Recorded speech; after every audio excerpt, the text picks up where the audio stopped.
What's up, my beautiful people from around the world? Do you guys have trouble getting those 20 bombs in a new Ashika bomb gameplay? You just can't figure out quite yet how to do it? Well, worry no more. In today's video, I got 3 easy steps to follow that if you follow at least one of them, you'll be closer to your goal of getting 20 bombs every single game. Now, let's jump right into that video. And as well, special shout out to my newest members who give me a huge extra support to the channel. And you can become one for as low as 99 cents a month. Link is in the description. And now, obviously, one of the most important things and the number one thing is going to be where you drop, right? Dropping is going to be crucial because that can get you the head start of 5 to 6 or 7 kills even right off the drop. So I'm going to show you guys the map and show you how I choose and what's my thought process of choosing where I'm going to drop to get the most amount of kills that I can. So let me show you the map right now.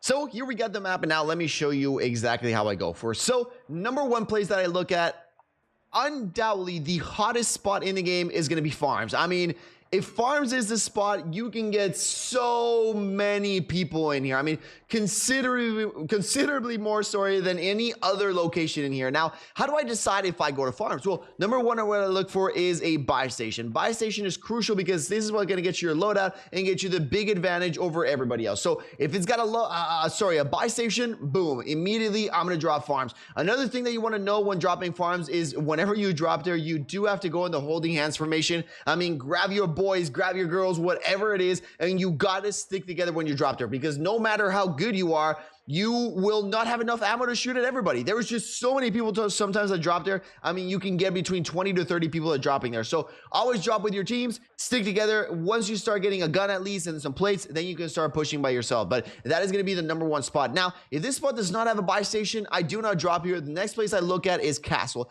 If Castle does not have a buy station, the next place that I look at is right over here, which is going to be in the middle of Beach Club and in the middle of Town Center. Usually you have a buy station right there. And if that one doesn't have a buy station, which sometimes it happens where none of these 3 have a buy station, the only thing I look at is where's the middle of the circle, and anywhere in that circle around the middle, anywhere where there's a buy station, that's where I choose to drop. All right, that's gonna be my drop-in locations, my drop-in methods. Now, tip number 2 is what weapons, what loadouts do you want to utilize to get the majority of the kills? Well, I think that using a fast and no recoil assault rifle and a crazy close range weapon, that will give you the maximum possibilities to get the most kills. Yes, LMGs are good, like the RPK and Rall and Sakin. You can beam people from far away, but I just feel that if you really want to go aggressive, which we will be going in this one, those LMGs can be a little bit slower, especially on the ADS time, which can hurt. So number 1 long range weapon is going to be this one, the ISO Hemlock. This gun is amazing, has great beams, great also recoil control, and also great damage. So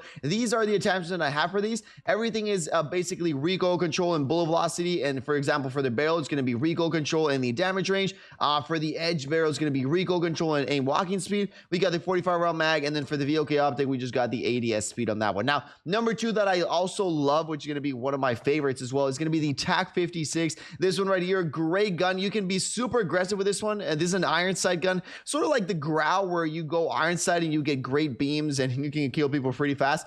And then we got the eye velocity, you guys can see here, for damage range and bullet velocity. And we got the gauge 9 mono, we got the recoil smoothness and bullet velocity, and then we got the barrel as well, and the same thing is going to be for recoil and the damage range. Again, this gun is also going to be really good, allowing you to be pretty aggressive and to win a lot of those long range gunfights because of that ADS speed. Now, those are the 2 ones that I choose for aggressiveness. Now, the one that I'm going to choose for the close range is we got a shotgun. This class is amazing. It's usually a 2-shot kill for people that are close range. If you like the fire shotgun, what I do is I take off the muzzle, and then I'd add the Dragon's Breath rounds. But again, this class is still going to be pretty good. It's going to have a little bit more range than the fire one, and it still has great damage. Next up, another gun that is amazing if you want to use something that's got no recoil, and again, very important, what you want in your SMG loadout is that at least you can down 2 people, because again, it's resurgence, you're going to be in a lot of gunfights, things like that, so you always want to make sure that your magazine can down at least 2 people. Now, I don't know if the Hurricane was secretly buffed or something, but it is amazing right now. These are the attachments that we're going to use, and everything is going to be for aim walking speed and damage range. Same thing with the muzzle, ADS speed and bullet velocity. Same thing with the underbarrel, is going to be speed, and then for the rear grip, we're going to go for the recoil control just so we can beam at that. Now for our last one, super aggressive. This is probably my meta weapon. If I'd go for, you know, a guaranteed pick, I want to go for the most kills. This is the one I'd use. My MP5 is amazing. This is the barrel that I got, and everything's for speed. So aim, walking speed, and damage range. For the underbarrel, I would the same thing. ADS speed, aim, walking speed. We got the 50 round mag. We got the laser, and then we got the stock list to move a lot faster on this one. Ladies and gentlemen, these are the loadouts. Now let's jump into the final one. Tip number 3. So tip number 3, after you got your loadout, after you got that initial good drop, now what do you do after that, right? Should you get a UAV? Yes, if you can, UAVs are good, but don't just pop it. I'll show you guys a little tip here that will help you to get the most out of the UAVs. Whenever you pop a UAV, don't just go to the first people that you see. What you want to visualize is is the majority of the people concentrated. Now, once you find that out, that's where you're going to push. Remember, you want the place that has the most amount of people and try to pick somewhere that is inside. But it doesn't end there. The next thing that you're going to look at when you got your UAV open is where is the next possible location that has a lot of people. So let's say you pop your UAV, you open the mini map, and you see there's a lot of people in Castle. And then from Castle, you see there's also a lot of people at a farm. So now you know you got inside of your head, you got that mental plan. All right.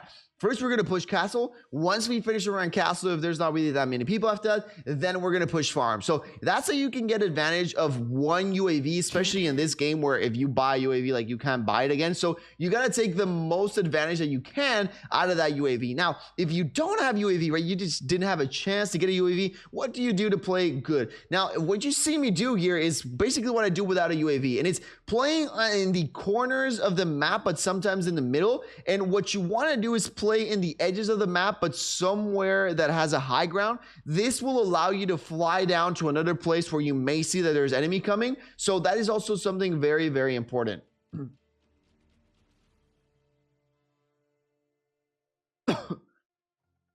And then obviously, if you guys don't have UAV, something very important in Resurgence is every time you get the confirm. I know a lot of people just don't usually say it, but always look at your mini map and take a look at where their enemies are, so you know if you should hide, call full backup, anything like that. And tell your teammates as well, like to call them out, right? Maybe your teammate kills somebody and you got 3 people right next to you, or they're pretty close to you and you can go push that and get some more kills. So tell your teammates and communicate with your teammates, like if they got enemies nearby, because if you're all helping each other and you're all letting each other know where their teammates are, again, obviously remember to leave one alive so they can spawn again. But besides that, always help with your teammates so they can also get kills and you can get kills in combination. But as you guys can see here, just what I'm playing is I'm playing on the outskirts of the map, and I'm always trying to get to that vantage point. Obviously here in the middle, this mountainside where I'm about to climb right now, which I'm showing you, is a very good location because from here you got visibility of almost all the maps. So from here, it's very good to push. You can push to Castle, you can push to farms, you can push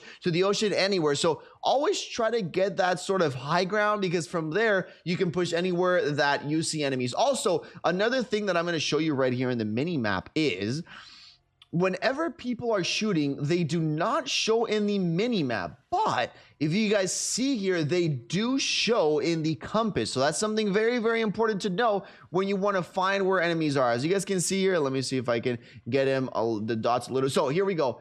There's nothing in my mini map here, but as you guys can see here, there's 1, 2, 3, 4 enemies shooting this way. All right, so always pay attention to that, because that's where you know where the enemies are without looking at your mini map or any UAVs. Always pay attention to your compass. You can get some pretty big clues. And something like this, you got 4 people, 4 yellow dots shooting. That means that's the action. You got to go straight away. So just remember the overall plan. If you can, and there's the buy station, drop farms, stick there with your teammates. Number 2, for the long range, use an AR that has no recoil, but also is pretty fast with the ADS speed, because again, where you're going in this faster paced movements, LMGs may slow you down. And obviously for the close range meta, anything that has any mag, any gun that you like, but remember to have a mag that at least can down 2 people close range, because again, you will need it most of the times. And then number 3, remember to play with your UAVs, use it to your maximum, to the best advantage if you can. So always take a look at where everybody is located in the map. And if you guys don't have UAVs, remember to look at your compass to see where people are shooting at. That is it for me. That is it for today. Hopefully you guys get your next 20 bomb. Peace out, and I will see you all on the next one.